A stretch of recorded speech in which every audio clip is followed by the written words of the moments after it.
Caribou cried, saying he had a secret that Mr. Teach would surely want to know.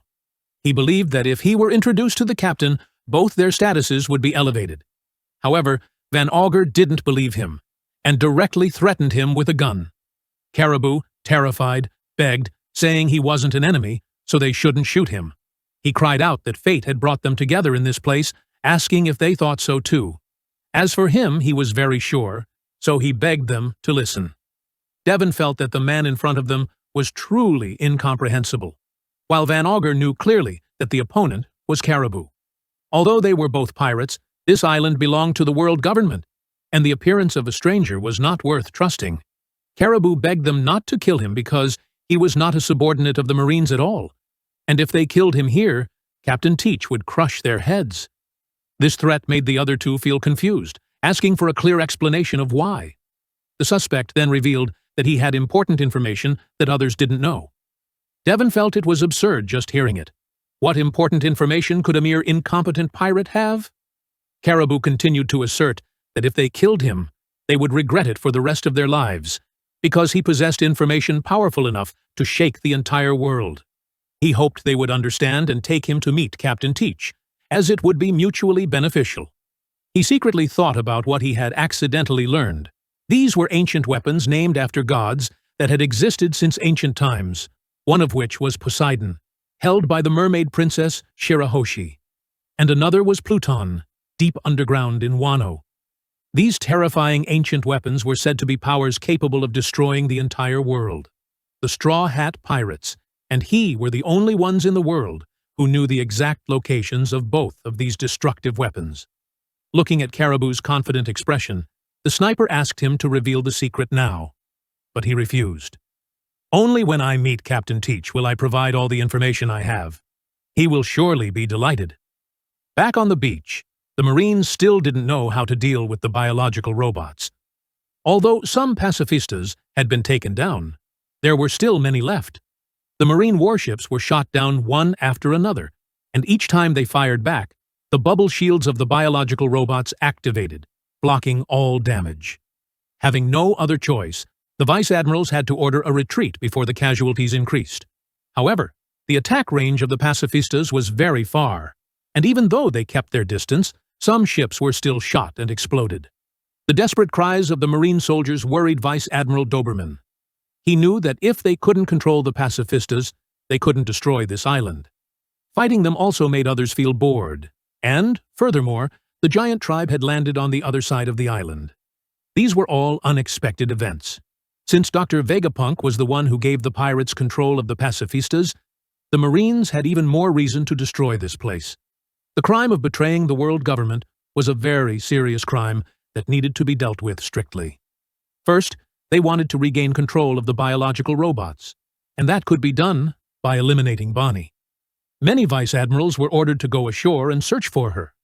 At this very moment, Frankie and Bonnie were being pursued by Vice Admiral Tosa.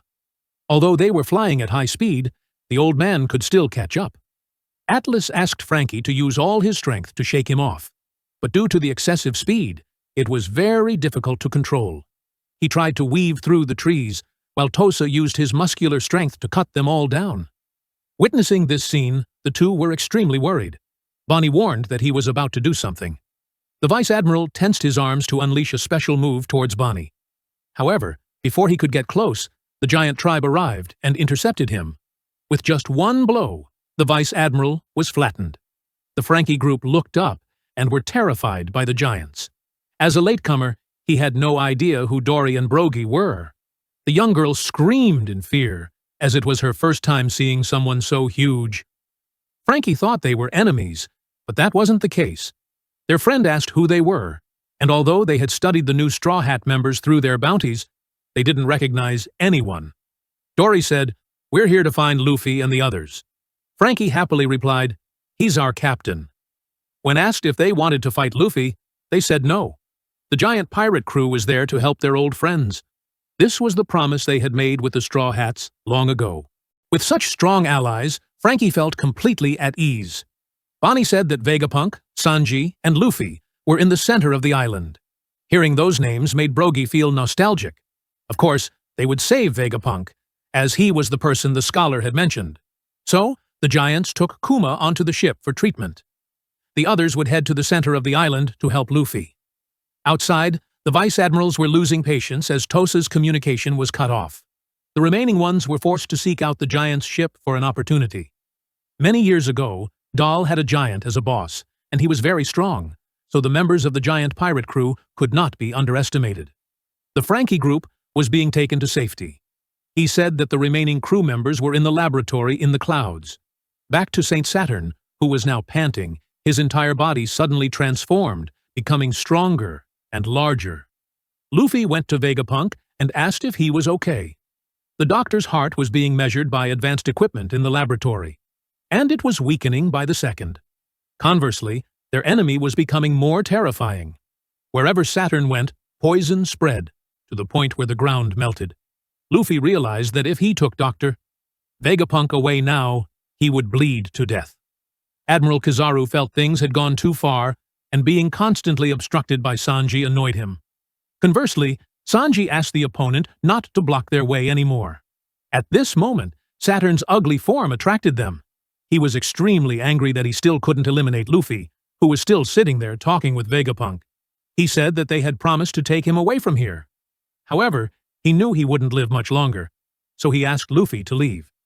He also wanted to tell Bonnie about her power when she got a little older, saying that her life would definitely be in danger. So, he hoped Luffy could protect Bonnie.